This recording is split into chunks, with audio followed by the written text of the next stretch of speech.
so they can't get the power. But now they know they do anything with the power. Every day, dollar just they get the higher power over naira. Still them talk say make we off mind, but thank God say my ego don't come. So my people make you loud down, yo yo. My ego don't come, oh yo yo. My people make we shout, oh yo yo. My ego don't come, oh yo yo. My ego don't come, man of the masses, oh yo yo. My ego don't come, oh yo yo. My ego die the politico, oh yo yo. My ego don't come, oh yo yo. This one not they off in mind, oh yo yo. My ego don't come, oh yo yo. Person where they do evil, no one make person talk. Them say that Mayegun, that man too they talk. He too they talk. Say Mayegun diary, he they hot like pepper. But every day then they take money in bulk. Woman picking, they the street they hawk. Still them talk say make we no talk. But thank God say Mayegun don't come. So my people make you loud, oh yo yo. Mayegun don't come, oh yo yo. My people make you shout, oh yo yo. Mayegun don't come, oh yo yo. Man of the masses, oh, yeah, yeah. My don't come, oh, yeah, yeah. My diary politico, oh, yeah, yeah. My don't come, oh, yeah, yeah. This man not the off in mind, oh, yeah, yeah. My don't come, oh, yeah, yeah.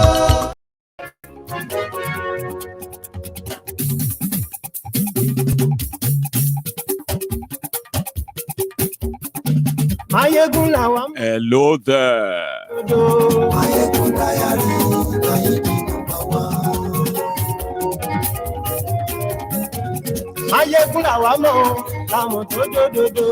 Oríkòsùn àbọ̀yìnbọ̀ ṣiṣẹ́. Ògbó àtọ́ ẹ o.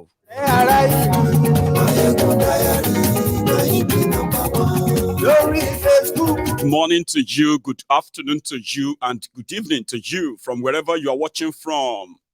This is Mayegun Live. Àṣírí ọ̀jẹ̀lú kì í bò níbẹ̀ o. Bó bá ṣe àní Mayegun máa wí.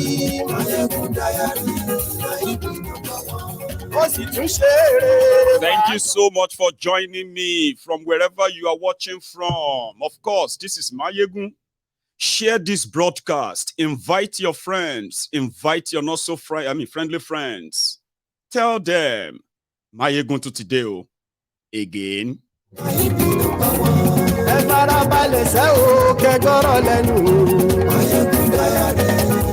Share the broadcast.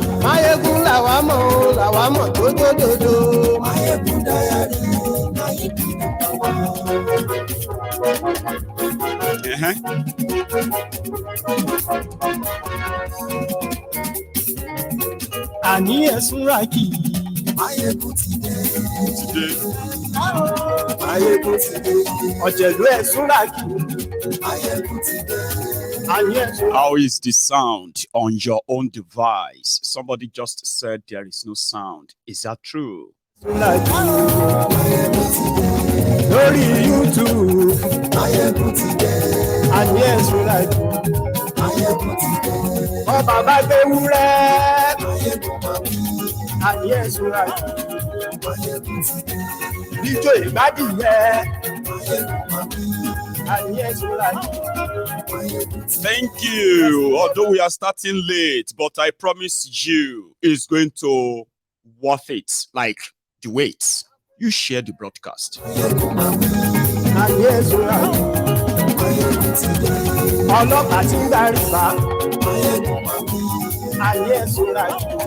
As you are sharing this broadcast, drop your offering, which is like the broadcast. Read the caption of the broadcast. Read the description as well. Get yourself a little bit kind of familiar with what we are going to be talking about. At some point, the line will be opened. You can call in. And make your own contribution too.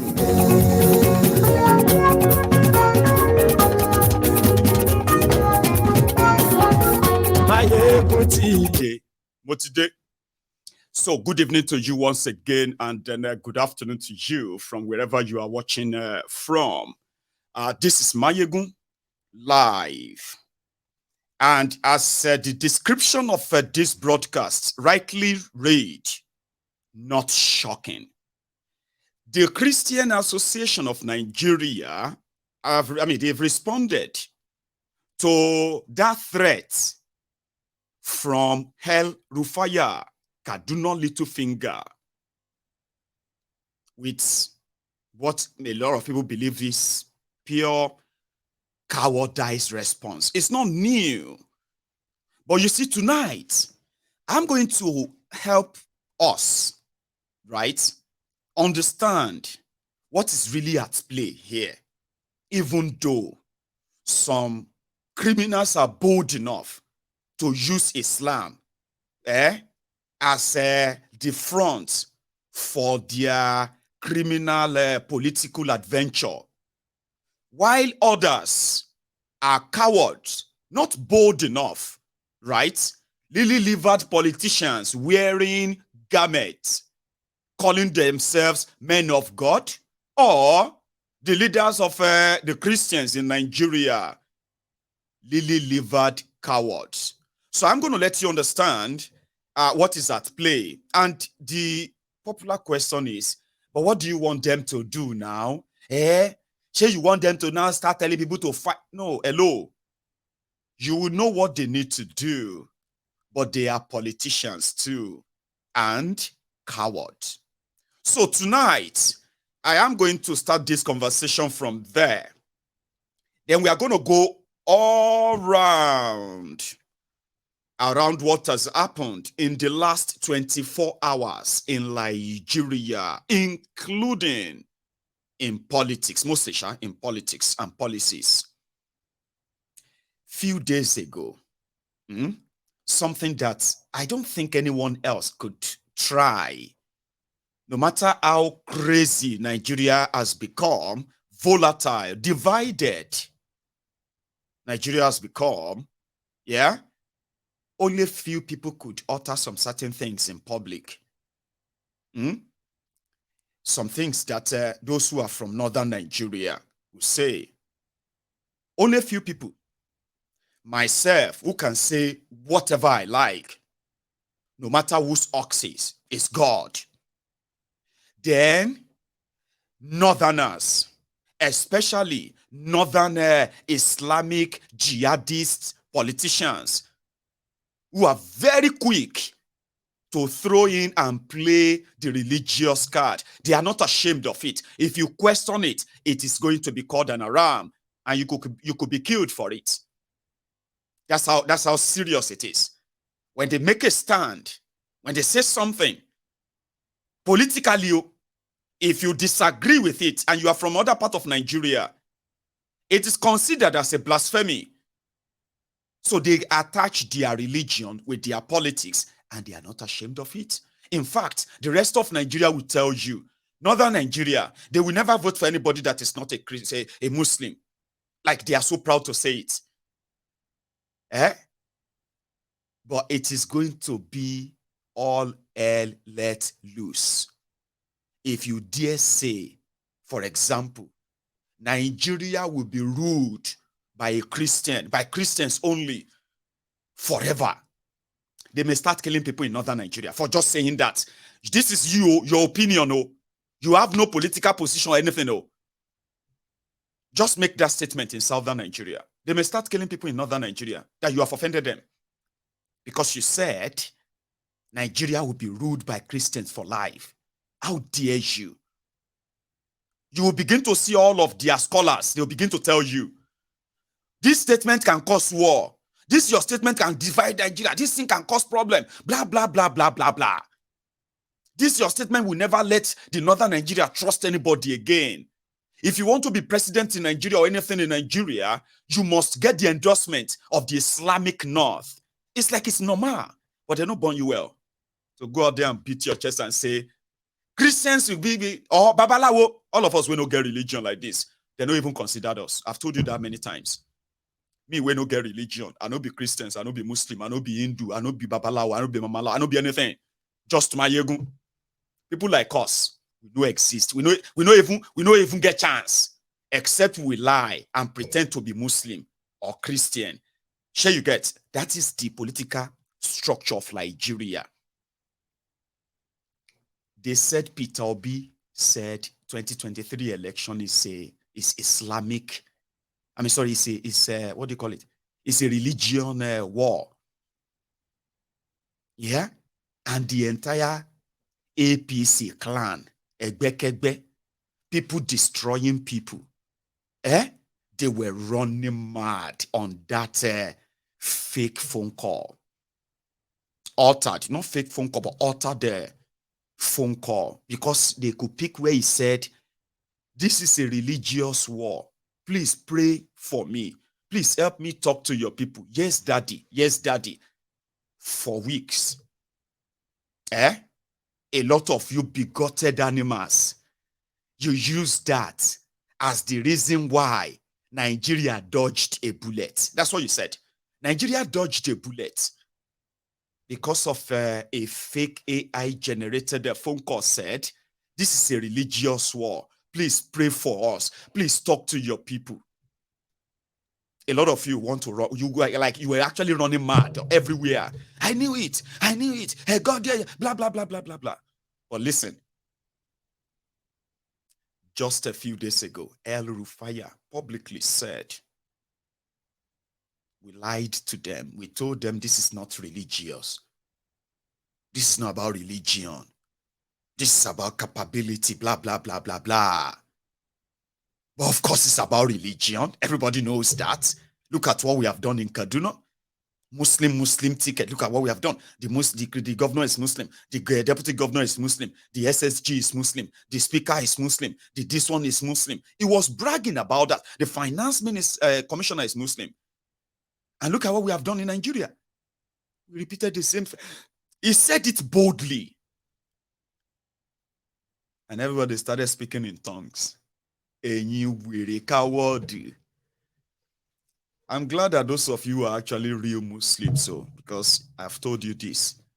When they born me, I know they don't born me with anything. Now, when I got to this world, they said I'd be Christian. I remember. So I was a Christian from birth to maybe about 5 or 6 months. Then I became Muslim. I was still an infant too. So I was named Abdul Rashid. Yeah. So when I turned 1 and 2 or thereabouts, I became Christian again. Kerubu and Seraphu. Afterward, I became a Muslim again, reading the Torah as well as the Quran. Then I became this stubborn boy that they felt like, they needed some deliverance. So they took me back to Christianity. Now, you know why I'm saying this to you is because to let you know that I've lived my life in these two religions. And I can tell you, until this demonstration of grace came to Nigeria, I never used to kind of be able to differentiate other than the way they pray. Period. Everyone, we saw ourselves as the same thing. A lot of you grew up that way. But 1999 came, Sharia came, the politics of a religious supremacy came, Boko Haram came, and on. Nigeria continued to go through that slippery slope, down the hill, right before our very eyes. Today, you can tell those who have actually been all their lives fanatics, who have been waiting for an opportunity to be able to slaughter people in the name of religion. I didn't grow up that way. No, I didn't. But the likes of Rufire, who have managed to be in politics and in power, they have used that influence and that opportunity to entrench in furtherance of religious supremacy. And here we are. He was bragging about it in public. And a lot of you are so coward to even speak about it. The despicable things they represent. Not to talk of the danger this actually really represents. We have seen it. What do you think has been causing the killings in northern Nigeria? What do you think those who are sponsoring the killings all over Nigeria, what do you think their aim has always been about. The bloodshed, the terrorism, what do you think their aim has always been about? Religious supremacy, religion supremacy in Nigeria. And they could only do it through politics. If the likes of Rufire put together a group and they started preaching religious supremacy, Islam is this, Islam is that, you will call them what their name is. What? Terrorists. But they are in government. You can't call them terrorists because what? They are official terrorists. They are in government. How could you call somebody in government a terrorist? Because their policies indicates that they are terrorists. So they can mask their terrorism behind religion and then deceive you to pick up arms and fight when somebody says, these guys are Islamic fanatics and terrorists. You will pick out the Islamic out of it and say, don't insult Islam.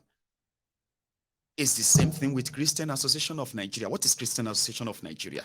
A political organization or a supposed organization that should speak for the Christians when it comes to their rights in Nigeria without any shame whatsoever. The Islamists in Nigeria, while we were growing up, we probably didn't know much. They took Nigeria and added Nigeria to Islamic countries. Can you believe that? And that sat well with them in Nigeria. If you dare question it, it can cause religious war. Guess who are going to threaten that war? The fanatic 12 states of northern Nigeria. 12 states. They initially, for years, they were using their Islamist madness, masked as political unity. And they call it one northern Nigeria by dragging the entire Midwest, the middle belt of Nigeria, who are majorly Christians. They dragged them into what they were bragging about as one biggest northern Nigeria. And guess those who they have subjugated under religious suffocation, subjugation, and terrorism? The Christians in the middle belt part of Nigeria. Politically, one Nigeria, one big Nigeria. But religiously, everybody knows their place in that particular northern Nigeria. So Boko Haram came. He showed everybody their place. This is your place. This is your place. This is your place. If you pass here and there, they go show you. So we got to know that there is no one Nigeria, but many Nigerias. So what El Rufire called advancement of Islam is actually the gradual destruction of that same Islam in Nigeria. And it is nobody's fault, but the fault of these fanatics. Because the symbol of what they represent is complete chaos, disunity, oppression, suppression, subjugation. You get what I mean? Like supremacy, dominance. This is not going to work in a multi-ethnic, multi-tribal, multi-religious country like Nigeria. It's not going to work. They don't even have the number. You might continue to deceive yourselves because it's the same way, even for you, the Christians too. Those of you who they have used Christianity to enslave in a way that logical reasoning, sensible thinking are no longer part of yours when it comes to public administration, politics generally. They turned you to prayer warriors against those who are actually arming themselves to kill you. Those who are actually killing you. You are so scared to even talk about it. I haven't seen anywhere where you will see those who you will see Muslims. They'll say, these ones are Muslims, oh. And guess what? Those standing behind them with knives, they are bishops of the crucifixion, whatever, of religion in Nigeria. And then they are beheading people. I've not seen anything like that. But guess those who are actually mostly loud-mouthed, the same murderous jihadists of northern Nigeria using Islam. They are the loudest. They are those who threaten everybody. Any small thing, they would threaten you. It has become something that people are now kind of avoiding it. Hey, Yusuf, you should watch what you say. Mind what you say. In Nigeria. And that's what gave the likes of Rufire the audacity to say what he had to say. But what happened to your pastors? Well, listen, I'm not going to use a blanket statement here. Kudos to those who are standing up, because we know enough of you that they have already been gaslighting, calling you the people who are inciting religious problem in Nigeria for simply reciprocating the gesture from the likes of Rufire and their likes. They call those who are non-Muslims in Nigeria infidels. Me now, where I don't get any religion, my own infidel or infidelity or whatever they call me, I am even worse than the Christians. Do you know that? All of you will not be Christians. In fact, it no matter whether you are Christians, whether you are Babalawo or Mamalawo, or you are Mayegun, we don't get religion. Trust me. According to this terrorist with political power in Nigeria, we are what? We are infidels, filth, dirty things that we only, whatever they, I mean, for our existence, for existence sake, it's all because of their own magnanimity. It's because of their benevolence. That's why you and I are alive as Nigerians in Nigeria for not being a Muslim. So therefore, Rufire was talking about the just, Muslims. When Muslims lead, they are very just. They treat people right. They obey the law. They don't steal. They don't blah, blah, blah, blah. These terrorists was bragging that Nigeria is never going to be ruled by non-Muslim again. We have reciprocated it in Nigeria. Muslim ticket and Muslim dominance. And guess what the Christian Association of Nigeria leaders are saying? Rufire is not representing the Muslims, we know. But what are you going to do about it? Mayegun, what do you want them to say? What do you want them to do? Okay, listen. Before I go into this, okay, now I could tell you. The likes of Rufire is pandering to the jihadist Islamic scholars of northern Nigeria. They give them money to preach it to millions of people in Sharia northern Nigeria, to intimidate and threaten the people of northern Nigeria, especially the people of the middle belt part of Nigeria. Here you get. Let me give you this. Politically now, so that you can know whether you are a Christian who is just a Christian, or you are a Christian who has been enslaved and somehow under the control of those who are political. We call them pastorpreneurs. They won't fight for you. They're not fighting for anybody. But listen to this. Say if you go to, for example, me, I am from Ogun State. Okay? My parents were from Ogun State, Ijebu. Their own parents, they were also from Ijebu. But my own parents, my grandparents they migrated to Lagos as far back as 20s. By 40s, they've started having their own children, offsprings. Now, listen to this. So by 50s, my own mother was born in Lagos. Remember, we are all from Ijebu, Ogun State, right? Then, when we got to the 80s, my own mother gave birth to me in that same Lagos. But I'm also what? A Yoruba man from Ijebu. Okay? So if I relocate to, for example, let's say, that automatically kind of make me like a Lagos resident at the same time from Ijebu, Abi. But if you ask me, where are you from? I'll tell you, I'm an Ijebu man. You don't even have to know. You don't even have to ask much. Sure you get. Now, if it wasn't Lagos, let's say my parents moved to Ibadan and we were born in Ibadan. All that generation born in Ibadan will still remember that we are from Ijebu. So there is no much azu other than living within, Yoruba land and all of that. Nothing much. The Ibadan people, they know themselves. Sure you get. The Oyo people, the Lagos, well, Lagos is like cosmopolitan, so don't let us use Lagos. Ondo people who know themselves there. Okay? Now, in northern Nigeria, Listen to this. So this is within Western Nigeria now, Yoruba land, okay?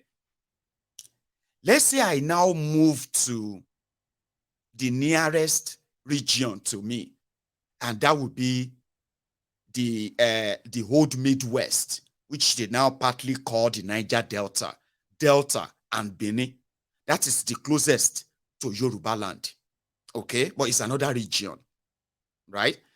Now, if I live in Benin or I'm living in Delta, everybody there will know that I'm a Yoruba man. Even if I become so popular, even if I want to run for whatever it is there, no, I may not be able to run for anything, right? Now, this is where I'm going. Politically, in northern Nigeria, yeah, you have, let me show you this on your screen. You have, you see those areas in yellow. Those are the lands where you have the Hausas, the indigenous Hausas. Those are their land, okay? And then you see those in green, the Mangas, the Kanuris. You see where they are located. So if you take a look at Nigeria map, you can picture where these states are, yeah? And then when you come to the middle, where you have the Kambari, the Igbayi, the Nupe, the Debo, and all these people in this middle belt part of Nigeria, these are indigenous people there, okay? But you know what the likes of El Rufire and their forefather did? I'll tell you. They told their people, right, to start relocating en masse to those middle belt regions. For decades now, they've been doing that, but it was for a purpose. Now, you see all the crises you are witnessing in the middle belt of Nigeria, especially for the past 20 years, those who they told to relocate to those regions are beginning to claim that they are indigenous people of the middle belt part of Nigeria. In case if you don't know this story, yes, it's part of the problem. You see the Fulani terrorists that are also joining them today, killing them in the middle belt part of Nigeria. 120 people killed in Plateau State this past week.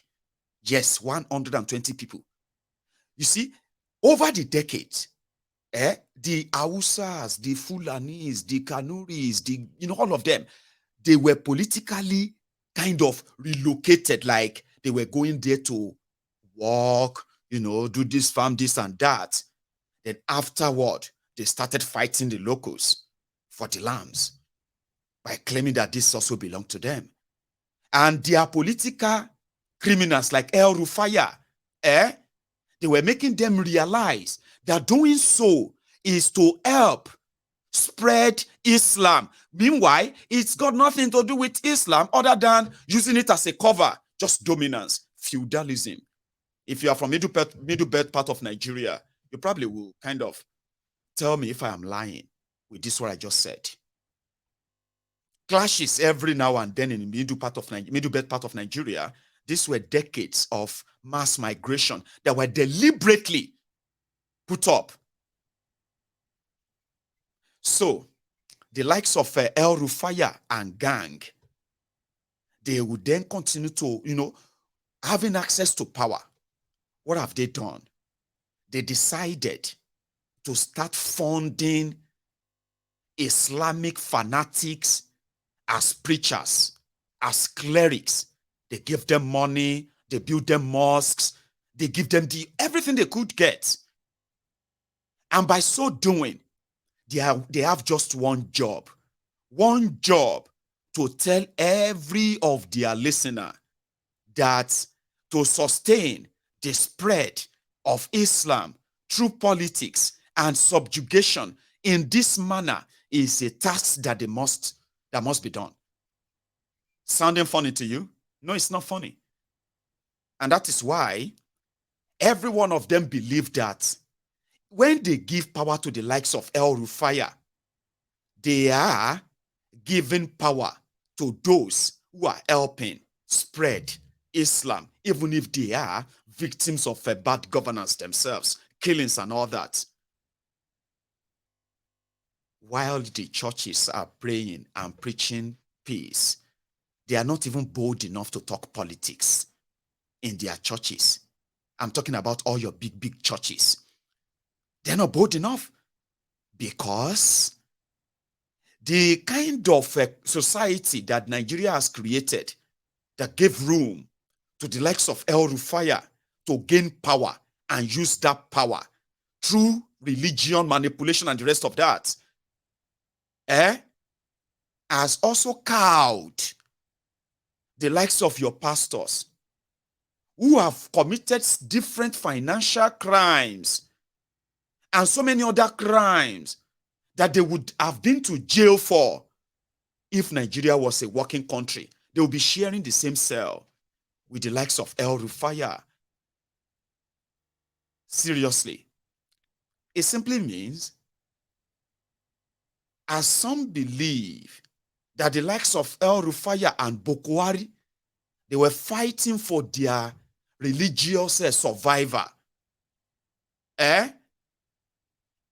Your religious leaders, your Khan, Pangoloka word, they are scared to lose the privilege they are enjoying by taming you, telling you that God has a plan for you. No matter how bad Nigeria gets, no matter how worse Nigeria become, you as a child of God, you shall prosper. This is going to be your year. This year you shall blah, blah, blah, blahs. Taming you using religion. They couldn't even tell you to reject fanatics like that. They couldn't tell you the danger of being forced together with fanatics like that, using religion to tell people that you are an infidel in the same country you are supposed to have the same right. They told you there's going to be this something that's going to happen, and it's going to destroy all the enemies of Christianity while they are slaughtering you. Now, this is not even like in secret, right? First, I'm going to take you to Chatham House, where they were asking Kalu what he was going to do about insecurity in Nigeria. And guess who he called?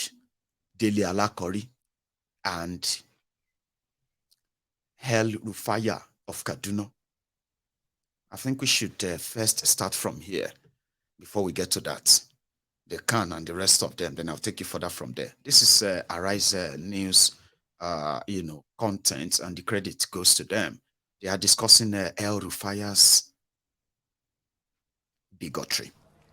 Former Governor of Kaduna State, Nasiru El Rufai, has been accused of wanting to set Nigeria on fire with his utterances. A chieftain of the All Progressives Congress in Plateau State, Samuel Kwamko, made the accusation after a video in which El Rufai allegedly stated that he deceived Christians during the course of the electioneering campaigns, that the APC Muslim ticket was not for religious dominance, when in actual fact the tickets, both nationally and at the state level, were for Islamic dominance.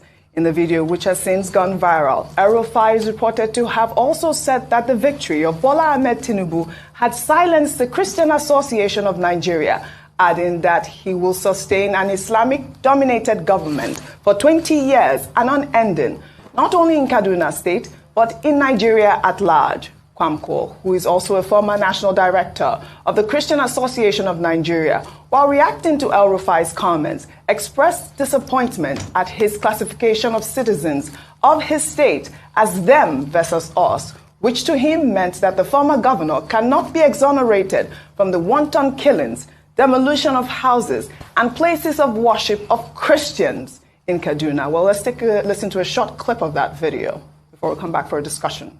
Duk da taron dangin da aka yi, duk da addini da aka yi amfani da shi, Allah ya ba Asiwaju nasara.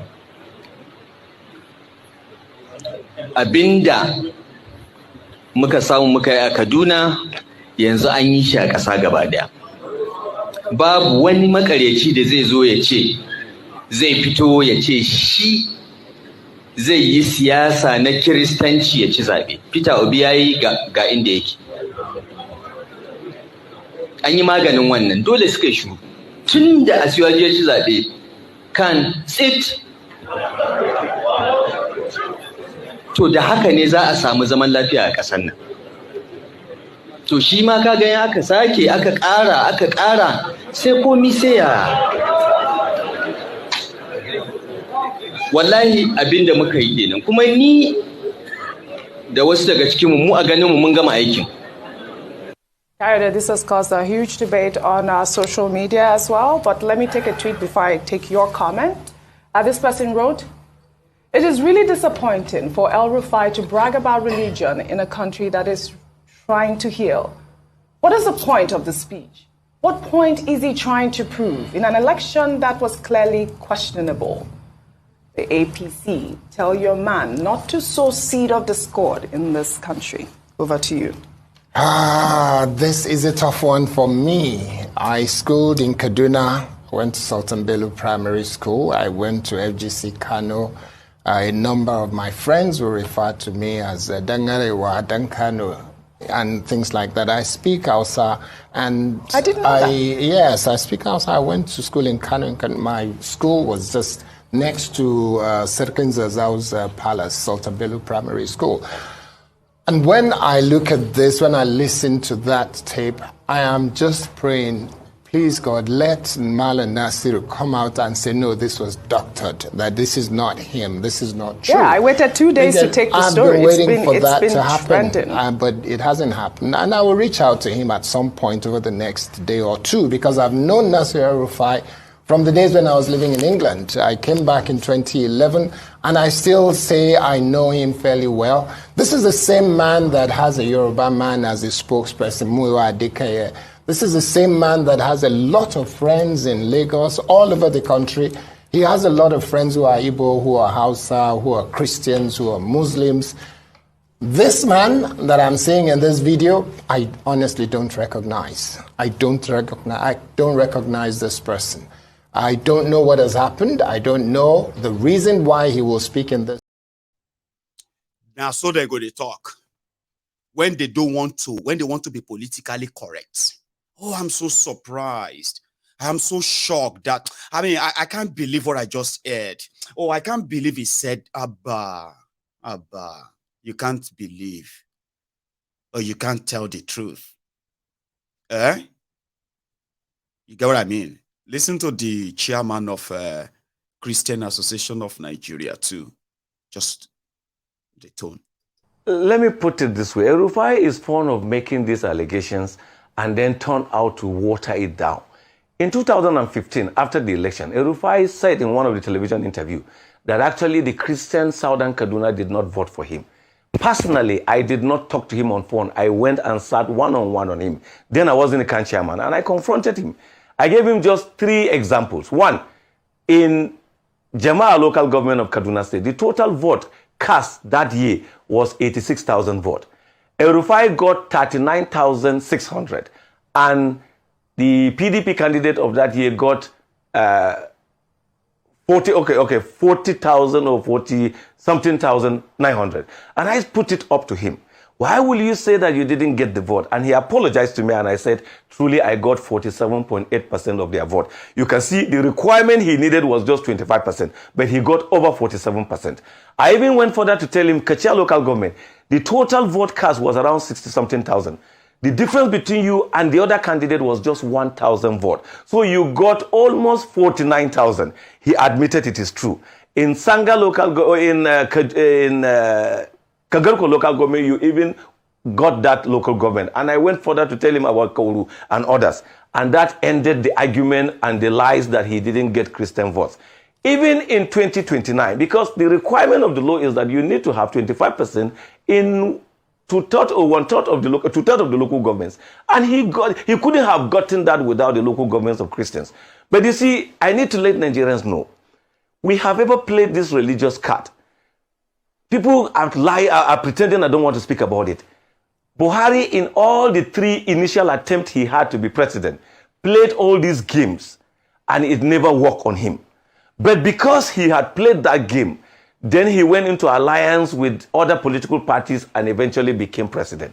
Rufire is living in that dream that he could play this religious game and possibly also tomorrow become the president of Nigeria. And Nigerians are. So it's not the matter whether people are angry or whether the statements are weighty. Rufire is just talking about himself. Rufire has no respect for Islam. Rufire has no respect for the even Islamic clerics. Rufire is just doing everything for himself to get what he wants and not about the religion and not about the people. And two, Rufire is deliberately also setting a trap and setting a slippery ground for Bola Tinubu, because the moment these things became heated, then people will go to Bola Tinubu, but we know the difference between Rufire and Bola Tinubu and others. So I don't think there's anything Christian Association of Nigeria never for once, to my knowledge, announced that Christians should vote for Peter Obi, that Peter Obi is a Christian candidate. Nowhere. They were the same people buying young people, planting lies. I can give you an example. Reverend Hayab, right. I met with pastors and I analyzed the political situations with them before the election.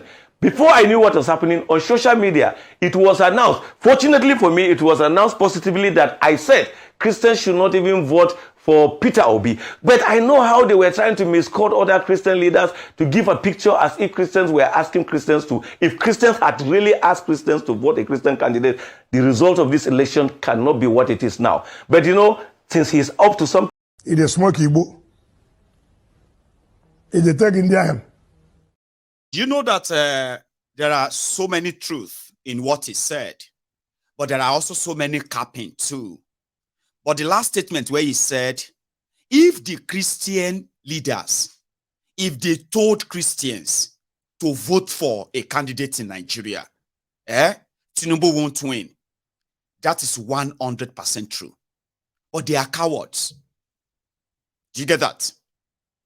I mean, it's not even just northern Muslims that were paid to publicly tell people. Some even went as far as threatening people that this is a jihad. But you see your coward religious or Christian leaders, like he is capping in that statement he was making. Capping. That's exactly what it is. Lloyd. Trying to pander, to be nice. You know what I mean? But at the same time, trying to make you think, oh, don't take it serious. Oh, he's just Rufire. That's exactly what he does. He's just talking about himself. He thinks he will become president one day, so don't listen to him.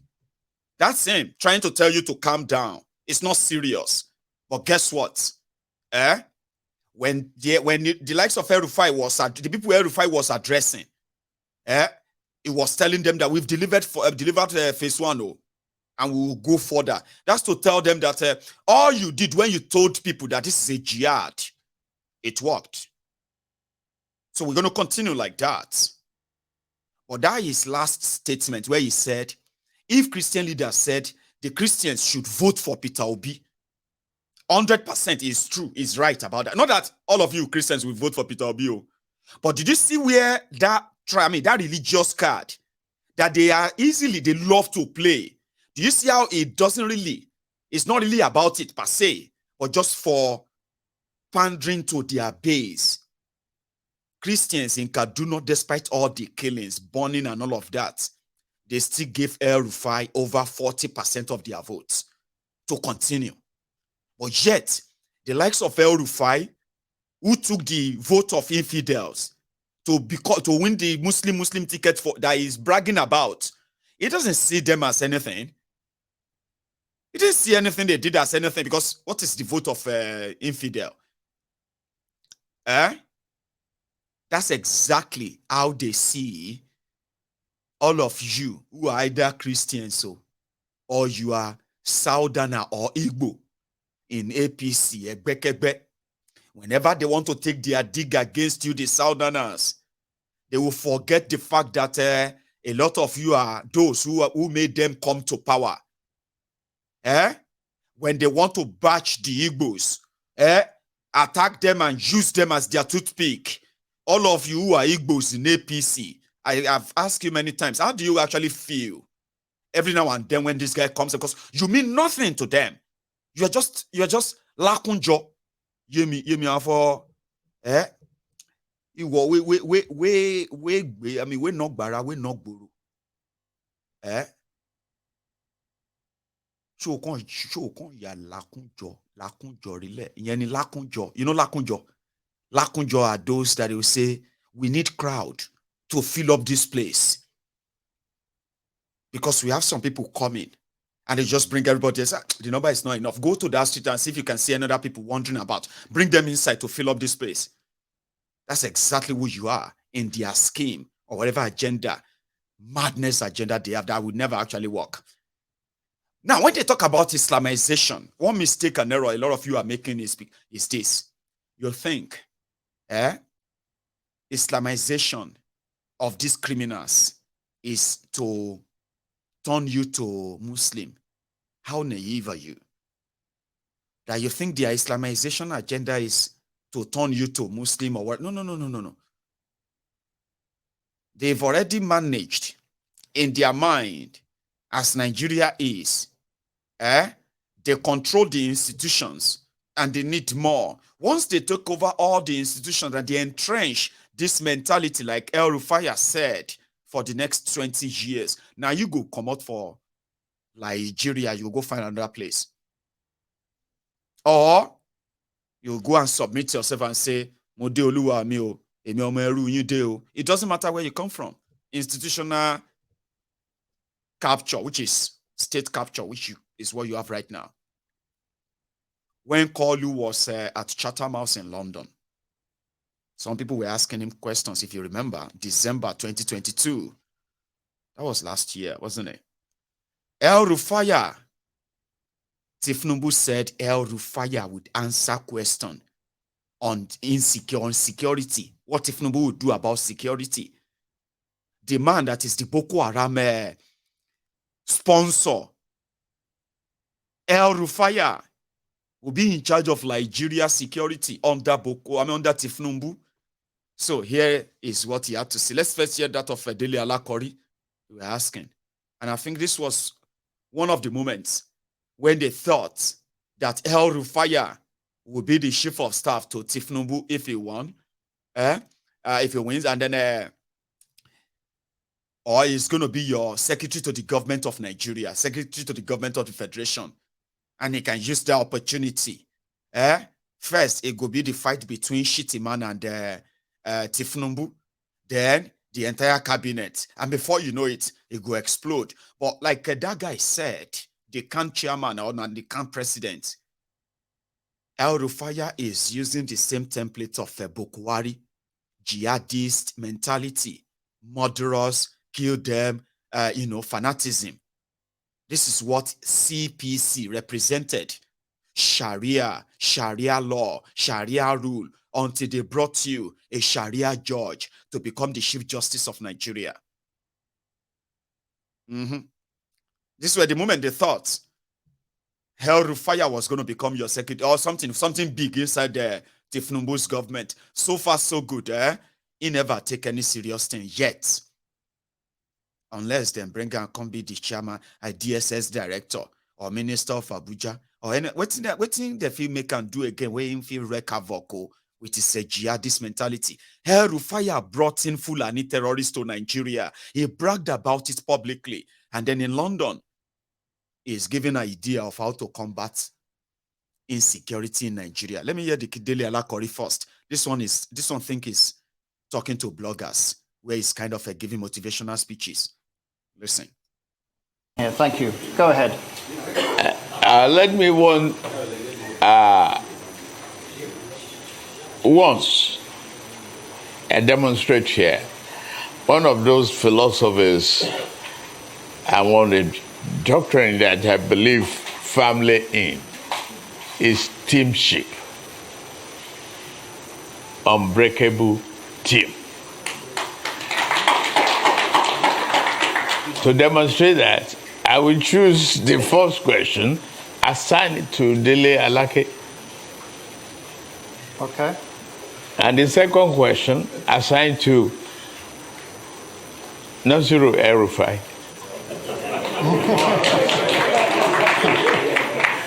And third question, assigned to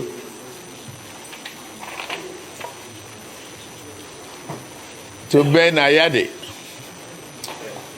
All right, so can we have microphone coming in the front? And the first question is about blood oil.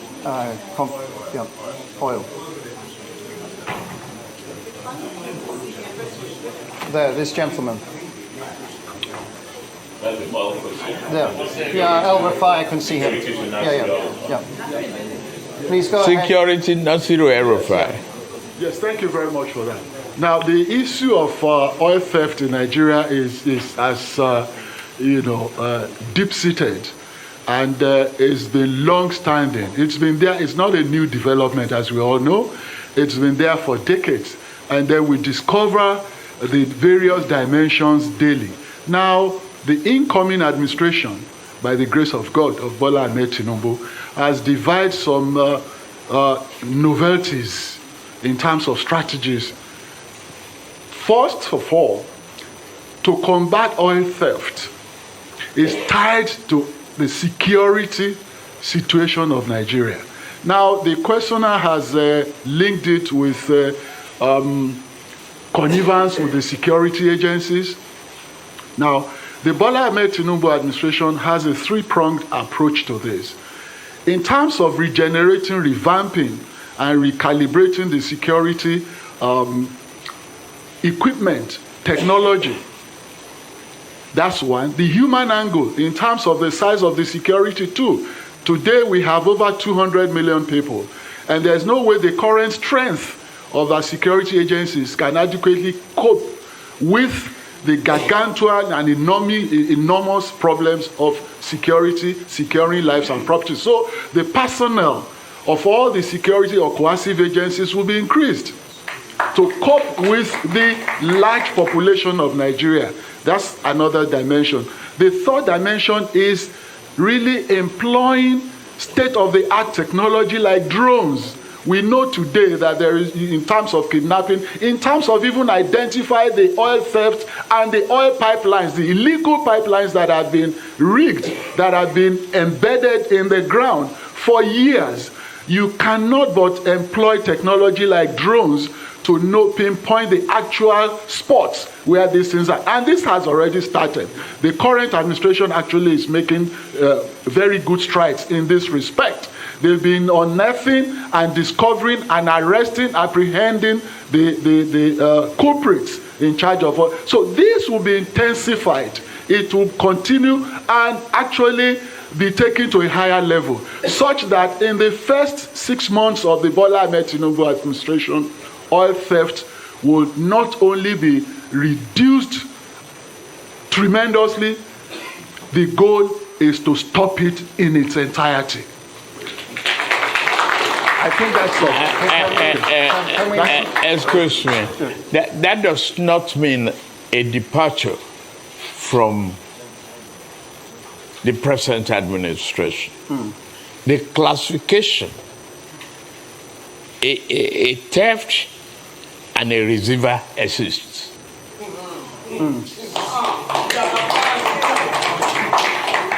So you have to classify the receiver as taking blood money.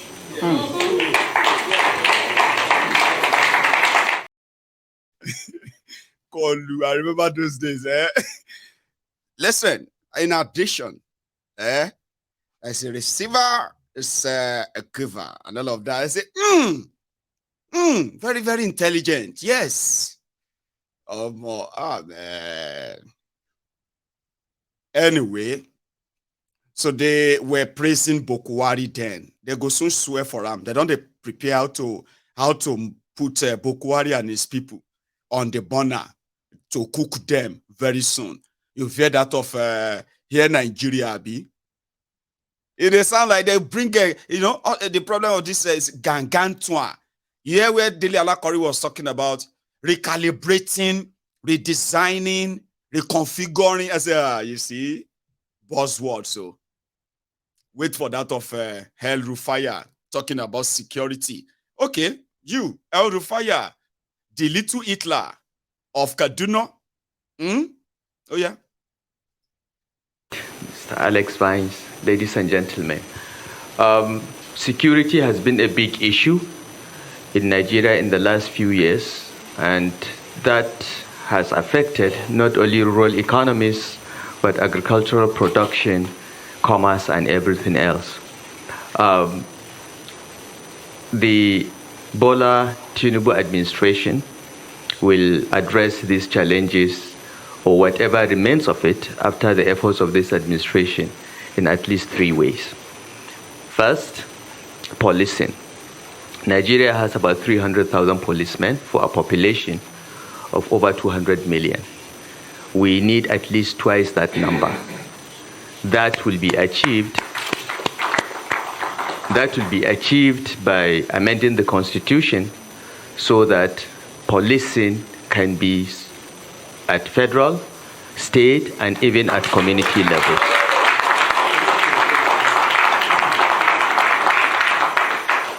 With increased security footprint, there will be less and less of criminal activity. The second step is to look at our armed forces and security architecture. Nigerian armed forces are not more than 200,000 in size, the Army, Navy, the Air Force. While some countries are even looking at a space military, we are struggling with just less than 200,000 members of the armed forces for a country with a population of 200 million plus. The numbers, the equipment, the skills, and the training of the armed forces will be scaled up, will be increased rapidly to meet the asymmetric nature of the security challenges that we face. Because today, the armed forces are not fighting with other countries, they are fighting with non-state actors, and the doctrine, the training, the numbers must change. And the Bola Tinubu administration already has a blueprint which is embedded in our action plan to address this. We'll scale up the numbers of the armed forces, we'll ramp up not only the numbers, but the training and equipment. In Nigeria, in 1967, the total size of the Nigerian army was only 10,000. Because of the civil war, within a year, we ramped it up to 250,000. So it can be done. And what we are facing in Nigeria today, banditry, terrorism, separatism, and oil theft, requires a new approach towards security, enhancing the numbers, providing enhanced technology, and collaborating with the rest of the world to ensure that our country is not only internally safe, but not a threat to our neighbors. Thirdly, the issue of proliferation of small arms. Following the collapse of Libya due to no fault of ours, will have to be addressed through collaboration with countries like Mali, Niger, Sudan, and Chad, and so on and so forth. This we have already started, but this will be deepened and broadened under the leadership of a new security team under the Bola Ahmed Tinubu administration by the special grace of God. Thank you. Thank you. We have. And we are competing with armed robbers and the bandits to recruit from the youths who are unemployed. 33% unemployed.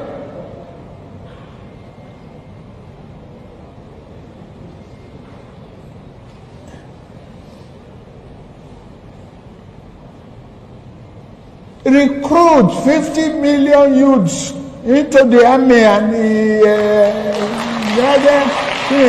take away from their recruitment source. What they will eat? Cassava, agbado, corn, in the morning, yam in the afternoon. It's growing here. You create demand and consumption.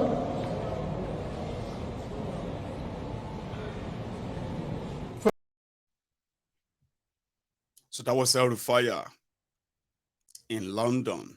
I bet it was probably just smiling inside as he was making that nonsensical response to that question at the Chatham House. It probably was, it's like a terrorist coming to give you an idea of how to be safe. Kaduna State housed all of the security institution in Nigeria. Like they have their base in Kaduna. Military Training College, Police Training College, Jaji. Oh no, sorry, that one is not there, yeah?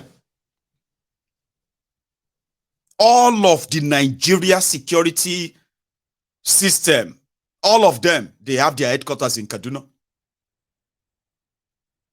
But yet, the terrorists that have killed thousands of people in Kaduna and down straight to the middle belt part of Nigeria, they have been living a life of the kingdom the likes of Rufire promised them, where they can do whatever they want and they will never be held responsible as long as they have power.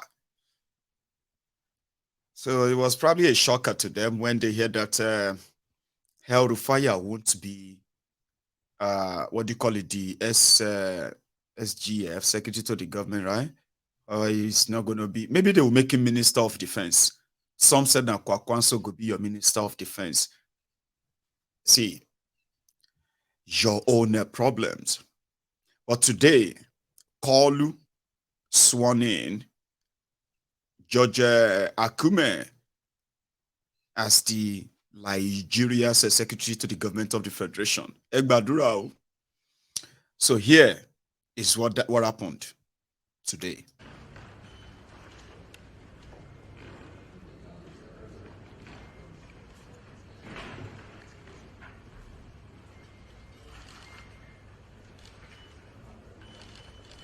Please keep standing and recite the national anthem. You may be seated, please.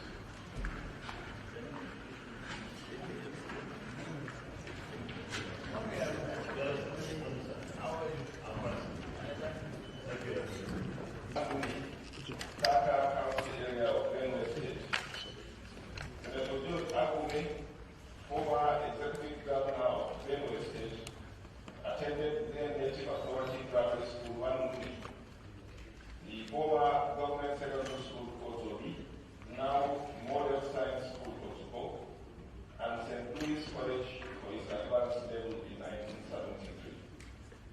He thereafter proceeded to the premier university, the University of Ibadan, for his Bachelor of Science degree in sociology in 1978, and a master's degree in industrial and labor relations from the same university. He also obtained certificates in leadership and management from the Administrative Staff College of Nigeria, Ascom, Topography, from the Oxford University in the United Kingdom, and from the Queen's University in Ontario, Canada. Senator John Akume started work as a land officer with the Benue State Civil Service in 1979. He held several positions at various times as Assistant Secretary, Research and Policy Analysis in the Governor's Office, Principal Secretary, Under Secretary, and Director of Personnel Management.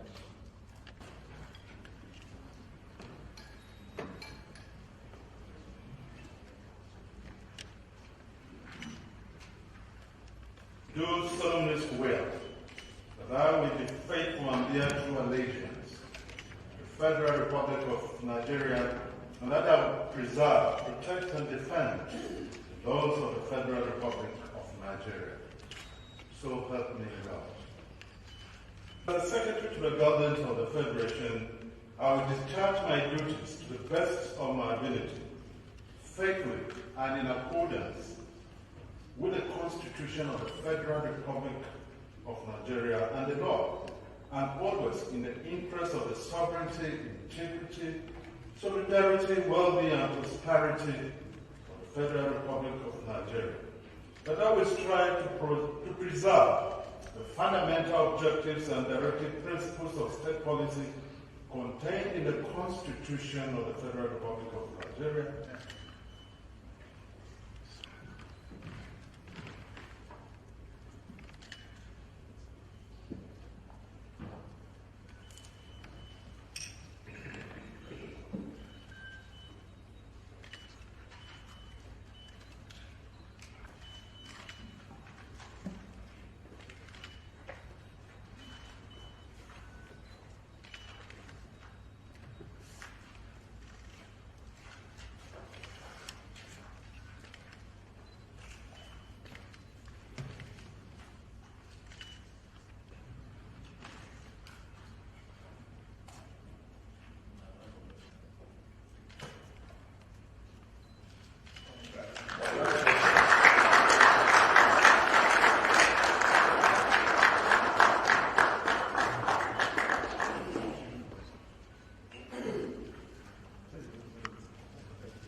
your new secretary to the government of the Federation.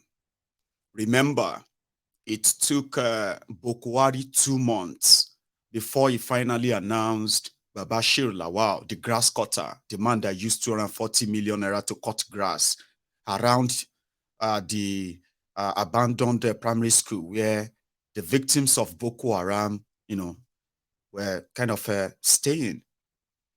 They were living in a sort of an abandoned school. And according to this new secretary to the government of the Federation, Babashir Lawal, they spent 240 million naira to clear the grass around there because the camp was being attacked by snakes. Or those who are living in that abandoned schools, those who are the victims of this Boko Haram stuff, then they were begging on the streets to survive. 2 months after Boko Haram came in. A lot of story.